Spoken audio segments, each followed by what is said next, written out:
Over the past couple of years, there's been a large growing talk about NASCAR shortening races. NASCAR races this year, for the most part, have all been over 3 hours, and a lot of them have actually been around that 3.5 to over 3.5 hour mark.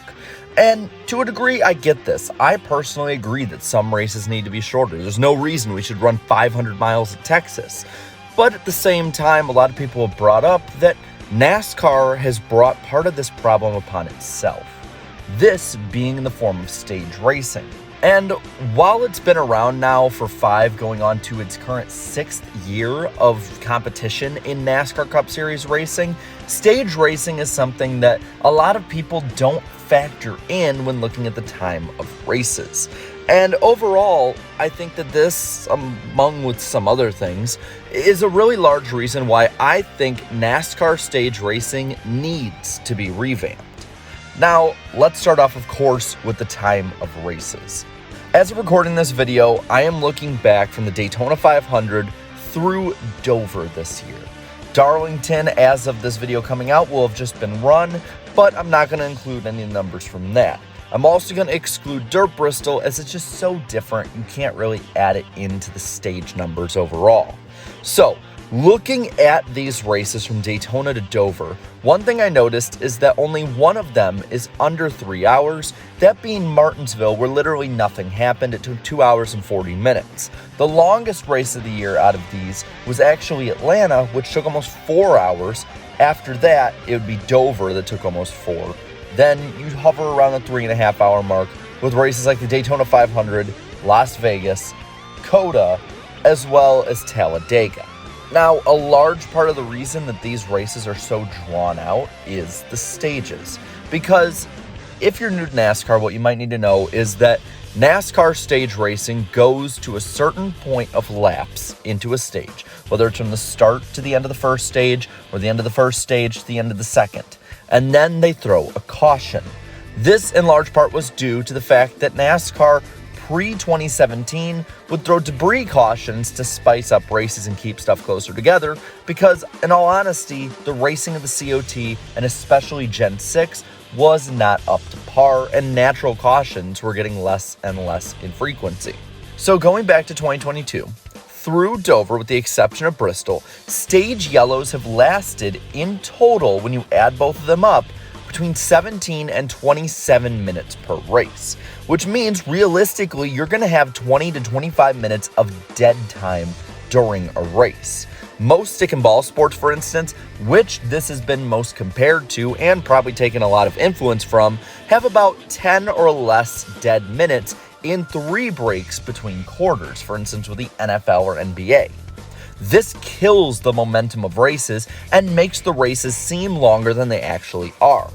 Now, of course, you can't just take the 20 to 25 minutes out of race run times, but I would say you can probably take 10 to 15 out of each. And if you do this, you have a lot of races much closer to that 3 hour line rather than that 3.5 hour line.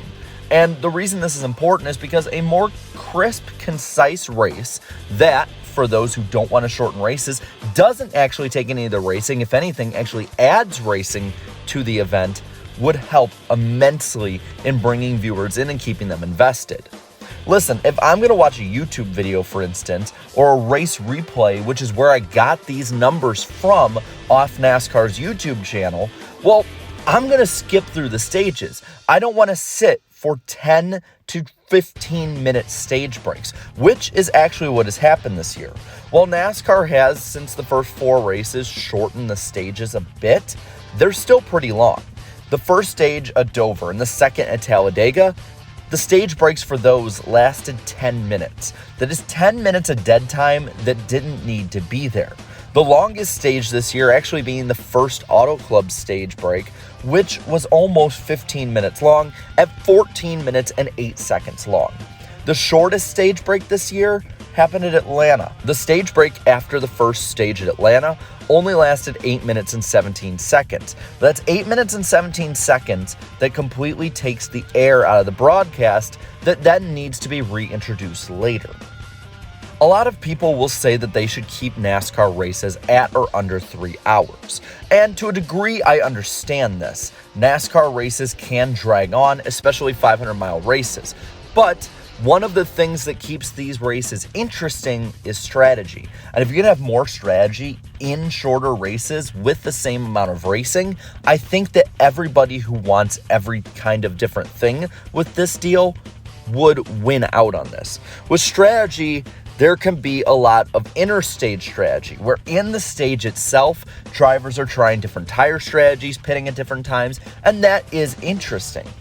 But the strategy of the overall race is stunted because the race to the finish starts with 100 to go, for instance, in a race, rather than the entire 267 laps.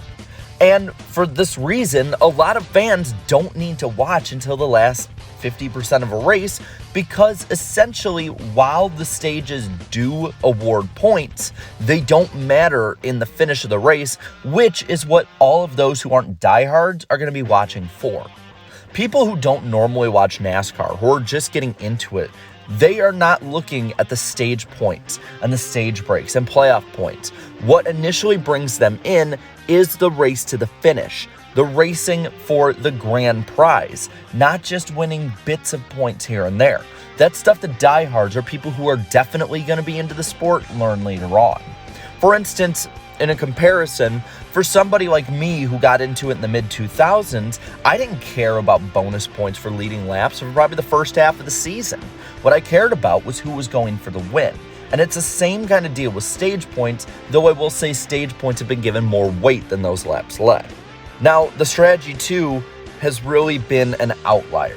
Yes, we did have a fuel mileage race at the end of Richmond, but how often does that happen? And let's be real, 10 years ago, back in 2012, there were tons of fuel strategy races and people hated it because of how frequent it was. There is a nice line in the middle. But you fast forward to today, and people are praising the fact that there was fuel mileage at Richmond and tire strategy. It has shown a changing demographic. For instance, Formula One has shown that strategy races can sell to the masses. It's the fastest growing sporting league in America right now, and for the most part, the racing is underwhelming. Yes, there's some great moments, but in general, F1 does not have the action that NASCAR does on a more regular basis during their races. But they have great strategy and great coverage of that strategy. And this shows a huge contrast to NASCAR, where road courses in NASCAR, something that NASCAR has been putting a lot of effort into establishing as a major cornerstone of the sport at this point. Well, strategy at road courses has been really watered down. A lot of road course races now have offered two paths for drivers. You can either go for stage points or you can go for the win. But more often than not, you cannot go for either. If you want to win max stage points with the fastest car, but you're right on that playoff cutoff line, you've basically sacrificed an entire race away. For instance, back in, I believe, 2019, I want to say it was, William Byron had the best car out there. But because he was right on that edge when it came to the playoffs, he went to win two stages instead of going for the win, whereas somebody like Martin Truex Jr. or Kevin Harvick or Kyle Busch, who was running really well that year, could go for broke being locked in and just go for the win. It took all of the strategic suspense out of the race. And yes, I know Sonoma last year had some good strategy, and we've seen strategy races under the stage racing format at road courses work out.